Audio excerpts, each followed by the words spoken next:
ಕೆಪಿಎಸ್ಸಿಯಲ್ಲಿ ನಡೆದಿರುವಂತಹ ಅಕ್ರಮಗಳು ಒಂದರ ಹಿಂದೆ ಒಂದರಂತೆ ಬೆಳಕಿಗೆ ಬರ್ತಾ ಇದೆ. ಈಗ ಕೆಪಿಎಸ್ಸಿಯ ಅಕ್ರಮಗಳ ತನಿಖೆಯನ್ನ ಸಿಬಿಐಗೆ ಕೊಡಬೇಕು ಅನ್ನುವಂಥ ಒತ್ತಾಯ ಎಬಿವಿಪಿಯಿಂದ ಪ್ರತಿಭಟನೆಯಾಗಿದೆ. ಕೆಪಿಎಸ್ಸಿ ಕಚೇರಿಗೆ ಮುತ್ತಿಗೆ ಹಾಕುವಂತ ಪ್ರಯತ್ನವನ್ನ ಮಾಡಿದ್ದಾರೆ ಬಿಜೆಪಿಯ ವಿದ್ಯಾರ್ಥಿ ಸಂಘಟನೆ ಎಬಿವಿಪಿಯ ಕಾರ್ಯಕರ್ತರು. ಎಬಿವಿಪಿ ಕಾರ್ಯಕರ್ತರನ್ನು ವಶಕ್ಕೆ ಪಡೆದಿದ್ದಾರೆ ಪೊಲೀಸರು. ಪಶುವೈದ್ಯ ಪರೀಕ್ಷೆ, ಪಿಡಿಒ ಪರೀಕ್ಷೆ, ಎಡಬ್ಲ್ಇ ಪರೀಕ್ಷೆ, ಇದರಲ್ಲೆಲ್ಲ ಅಕ್ರಮಗಳಾಗಿದೆ ಅನ್ನುವಂಥ ಆರೋಪ. ಸಿಬಿಐಗೆ ಕೊಡಿ ಇದರ ತನಿಖೆಯನ್ನ ಅಂತ ಎಬಿವಿಪಿ ಒತ್ತಾಯಿಸಿದೆ. ಬಿಜೆಪಿ ನಾಯಕರು ಅದನ್ನೇ ಹೇಳಿದ್ರು. ಈಗ ಬಿಜೆಪಿಯ ವಿದ್ಯಾರ್ಥಿ ಸಂಘಟನೆ ಎಬಿವಿಪಿಯಿಂದಲೂ ಕೂಡ ಅದೇ ಬೇಡಿಕೆ. ಪ್ರತಿಭಟನೆಯ ದೃಶ್ಯವನ್ನು ನೋಡ್ತಾ ಇದ್ದೀರಿ. ಕೆಪಿಎಸ್ಸಿ ಕಚೇರಿಗೆ ಮುತ್ತಿಗೆ ಹಾಕುವಂತ ಪ್ರಯತ್ನವನ್ನು ಮಾಡಿದ್ದಾರೆ. ಈ ವೇಳೆ ಪೊಲೀಸರು ಅವರನ್ನು ವಶಕ್ಕೆ ಪಡೆದಿದ್ದಾರೆ.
ನಮ್ಗೆ ಹೊಡಿತಾ ಇದಾರೆ. ಅವರು ನಮ್ಗೆ ಹೋಗಲ್ಲ ಕಲ್ಸಿ ಕತ್ತಿ ಮೇಲೆ ಕೈ ಇಕ್ತಾ ಇದಾರೆ, ಹೆಗಲ್ ಮೇಲೆ ಕೈ ಇಕ್ತಾ ಇದಾರೆ. ಇಲ್ಲೆಲ್ಲ ಹಾಕೊಂಡು ಗುತ್ತಾ ಇದಾರೆ. ಯಾರೆಲ್ಲ ಪ್ರೊಟೆಸ್ಟ್ ಮಾಡಕ್ ಬಂದಿರೋದು, ನಾವು ಇಲ್ಲಿ ಯಾವುದೇ ರೀತಿ ಸಂಹಾರ ಮಾಡಕ್ ಬಂದಿಲ್ಲ. ಇಲ್ಲಿ ನಮ್ಗೆ ಪೊಲೀಸರು ಒಳಗಡೆ ಹೊಡಿತಾ ಇದಾರೆ. ಬೇಕೇ ಬೇಕು, ನ್ಯಾಯ ಬೇಕು.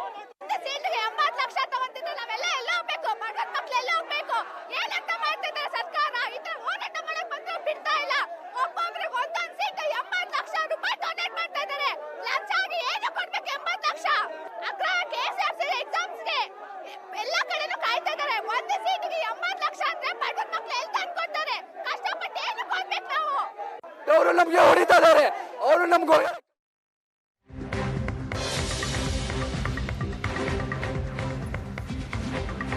ಕೆಪಿಎಸ್ಸಿ ಪಶು ವೈದ್ಯಾಧಿಕಾರಿಗಳ ನೇಮಕ ಪ್ರಕ್ರಿಯೆಯಲ್ಲಿ ಅಕ್ರಮ ಆಗಿರೋದು ಬೆಳಕಿಗೆ ಬಂದಿದೆ.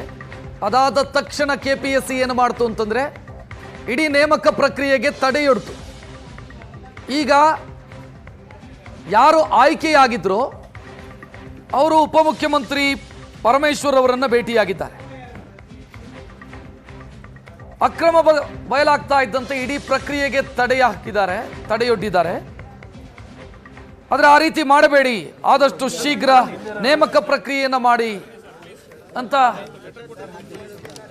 ಡಿಸಿಎಂಗೆ ಮನವಿ ಸಲ್ಲಿಸಿರುವಂತಹ ದೃಶ್ಯವನ್ನು ನೋಡ್ತಾ ಇದೆ. ಮೊನ್ನೆ ಈ ವಿಚಾರ ಬೆಳಕಿಗೆ ಬಂದ ಕೂಡಲೇ ಕೆಪಿಎಸ್ಸಿ ತಕ್ಷಣಕ್ಕೆ ತಡೆಯೊಡ್ತು ಇಡೀ ಪ್ರಕ್ರಿಯೆಗೆ. ಒಂದೊಂದು ಹುದ್ದೆಯನ್ನ 80 ಲಕ್ಷಕ್ಕೆ ಮಾರಾಟ ಮಾಡಿದ್ದಾರೆ ಅನ್ನೋ ಆರೋಪ ಕೇಳಿ ಬಂದಿತ್ತು. ದುಡ್ಡು ಕೊಟ್ಟವರಿಗೆ ಹುದ್ದೆ ಅನ್ನೋ ರೀತಿಯಲ್ಲಿ ಇದು ಮಾರಾಟ ಆಗಿದೆ ಅಂತ. ಯಾರು ಆಯ್ಕೆಯಾಗಿದ್ರು ಅವರೀಗ ಉಪಮುಖ್ಯಮಂತ್ರಿಯನ್ನ ಭೇಟಿಯಾಗಿ ಮನವಿ ಸಲ್ಲಿಸಿರು. ಏಕಾಏಕಿ ಅದಕ್ಕೆ ತಡೆಯೊಡ್ಡಿರೋದು ಸರಿಯಲ್ಲ. ಕಷ್ಟಪಟ್ಟು ಓದಿದ್ದೀವಿ, ಸಂದರ್ಶನ ಎದುರಿಸಿದ್ದೀವಿ, ಆಯ್ಕೆಯಾಗಿದ್ದೀವಿ.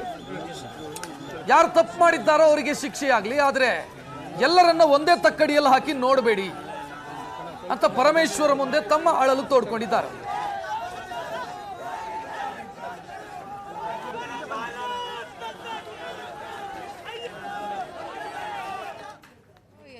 ಸೆಲೆಕ್ಟೆಡ್ ವೆಟರ್ನರಿ ಕ್ಯಾಂಡಿಡೇಟ್ಸ್ ಇದ್ದೀವಿ. ನಾವೆಲ್ಲರೂ ಈಗ 2 ಇಯರ್ಸಿಂದ ಕಷ್ಟಪಟ್ಟು ಓದ್ಬಿಟ್ಟು ಎಕ್ಸಾಮ್ ಬರೆದು, ಈಗ ಎಕ್ಸಾಮ್ ಬರೆದ್ಮೇಲೆ ಪ್ರೊವಿಷನಲ್ ಲಿಸ್ಟ್, ಫೈನಲ್ ಲಿಸ್ಟ್ ಎಲ್ಲದರಲ್ಲೂ ಸೆಲೆಕ್ಟ್ ಆಗಿ ಈಗ ಆಲ್ರೆಡಿ 1 ವೀಕ್ ಆಯಿತು ನಮ್ಮ ಸೆಲೆಕ್ಷನ್ ಲಿಸ್ಟ್ ಬಂದು. ಲಾಸ್ಟ್ ಫ್ರೈಡೇ ಬಂದಿದ್ದು. ಸೊ ಸೆಲೆಕ್ಷನ್ ಲಿಸ್ಟ್ ಬಂದಮೇಲೆ ಇನ್ನೇನು 1 ಮಂತ್ 1.5 ಮಂತಲ್ಲಿ ಆರ್ಡರ್ ಕಾಪಿ ಕೊಡ್ತಾರೆ ಅಂತ ನಾವು ಸಿಂಧುತ್ವಕ್ಕೆಲ್ಲ ರೆಡಿ ಮಾಡ್ಕೋತಿದ್ವಿ. ಅಷ್ಟರಲ್ಲಿ ಯಾರು ಸೆಲೆಕ್ಟ್ ಆಗಿಲ್ಲ, ಐ ಮೀನ್ ಎಲಿಜಿಬಲ್ ಆಗಿಲ್ಲಲ್ಲ ಕ್ಯಾಂಡಿಡೇಟ್ಸು, ಲೈಕ್ 210 ಮಾರ್ಕ್ಸ್ ಕೂಡ ತೆಗ್ದಿಲ್ಲ. ನಮ್ಮ ಕಟ್ ಆಫ್ ಇದ್ದಿದ್ದು 600ಗೆ 210 ಮಾರ್ಕ್ಸು. ಸೊ 210 ಕೂಡ ಯಾರು ತೆಗೆದಿಲ್ವೋ, ಯಾರು ಎಲಿಜಿಬಲೇ ಆಗಿಲ್ವೋ ಅವರೆಲ್ಲ ಏನು ಪ್ರೊಟೆಸ್ಟ್ ಮಾಡ್ತಿದ್ದಾರೆ ಅಂದರೆ, ಹೈಯೆಸ್ಟ್ ಮಾರ್ಕ್ಸ್ ಹೆಂಗೆ ಬಂತು, ಫಾರ್ ಎಕ್ಸಾಂಪಲ್ 600ಗೆ 490 ಹೆಂಗೆ ಬಂತು, ಆ ಥರ ಕ್ಯಾಲಿಬರ್ ಮೇಲೆ ಅವರು ಕ್ವಶನ್ ಮಾಡ್ತಿದ್ದಾರೆ. 400+ ಇರೋರ್ನೆಲ್ಲರನ್ನೂ ಲೈಕ್ ಅಕ್ಯೂಸ್ಡ್ ಅಂತ ಹಾಕಿಬಿಟ್ಟು ಅವ್ರ ಮೇಲೆ FIR ಹಾಕಿದ್ದಾರೆ. ಸೊ ಈ FIR ಆಗಿರೋದ್ರಿಂದ ನಮ್ಮದೆಲ್ಲ ಪ್ರೊಸೆಸ್ ತಡೆ ಹಿಡ್ದಿದ್ದಾರೆ. ಮತ್ತು ನಾವು KPSCಲಿ ಕೂಡ ಈ ಇಶ್ಯೂ ಇದಾದಾಗ 1 ವೀಕು ಇಂಟರ್ನಲ್ ಕಮಿಟಿ ಫಾರ್ಮ್ ಮಾಡಿಬಿಟ್ಟು ನಮಗೆ ರಿಪೋರ್ಟ್ ಕೊಡ್ತೀವಿ ಅಂತ ಹೇಳಿದರು. ಹಂಗಾಗಿ ತನಿಖೆ ಮಾಡಬೇಕು ಅಂತಿದ್ದಾರೆ. ತನಿಖೆ ಮಾಡಲಿ, ಅದಕ್ಕೆ ನಮ್ಮ ಏನು ಅಪೋಸಿಷನ್ನು ಇಲ್ಲ. ಯಾಕಂದರೆ ನಾವು ಕ್ಲೀನ್ ಇದ್ದೀವಿ, ಅದು ನಮಗೆ ಗೊತ್ತು. ಅವ್ರು ತನಿಖೆ ಮಾಡಲಿ. ಬಟ್ ಏನಂದರೆ ನಮ್ಮ ರಿಕ್ವೆಸ್ಟ್ ಏನು ಅಂದರೆ, ನಮ್ಗೆ ಆರ್ಡರ್ಸ್ ಕೊಡಿ, ಕಂಡೀಷ್ನಲ್ ಆರ್ಡರ್ಸ್ ಕೊಟ್ಬಿಡಿ, ನಮಗೆ ಪ್ರೋಸೆಸ್ ಮುಂದುವರಿಸಿ ನಮಗೆ ಆರ್ಡರ್ಸ್ ಕೊಟ್ಬಿಡಿ. ನಾವು 10 ವರ್ಷದಿಂದ ವೆಯ್ಟ್ ಮಾಡಿ ಬರೆದಿರೋದು ಎಕ್ಸಾಮ್ ಇದು. 29 ಮೆಂಬರ್ಸ್ ಮೇಲೆ ಆಗಿದೆ ಮ್ಯಾಮ್. 329 ಮೆಂಬರ್ಸ್ ಇದ್ದೀವಿ. 29 ಮೆಂಬರ್ಸ್ ಮೇಲೆ FIR ಆಗಿದೆ. ಇನ್ನು 300 ಮೆಂಬರ್ಸ್ ಲೈಫ್ ಇದೆ ಮ್ಯಾಮ್. ಇದರಲ್ಲಿ ಉದ್ದೇಶ ಆದರೆ ಏನು ಮ್ಯಾಮ್? ಕಾಂಟ್ರಾಕ್ಟ್ ಅಲ್ಲಿ ಇವಾಗ ಕಾಂಟ್ರಾಕ್ಟ್ ಅಂತ ಮಾಡಿದ್ದಾರೆ ಮ್ಯಾಮ್. ಈಗ ಕಂಡೀಷನಲ್ FD ಮೇಲೆ ಕಾಂಟ್ರಾಕ್ಟ್ ಅಂತ ಮಾಡಿದ್ದಾರೆ. ಇವಾಗ ನಾವು ಜಾಬ್ ತಗೊಂಡ್ರೆ, ನಮ್ಮದು ಆರ್ಡರ್ಸ್ ಬಂದರೆ ಅವ್ರನ್ನ ಡ್ಯೂಟಿಯಿಂದ ತೆಗೆದುಬಿಡ್ತಾರೆ. ಸೊ ಅದೊಂದು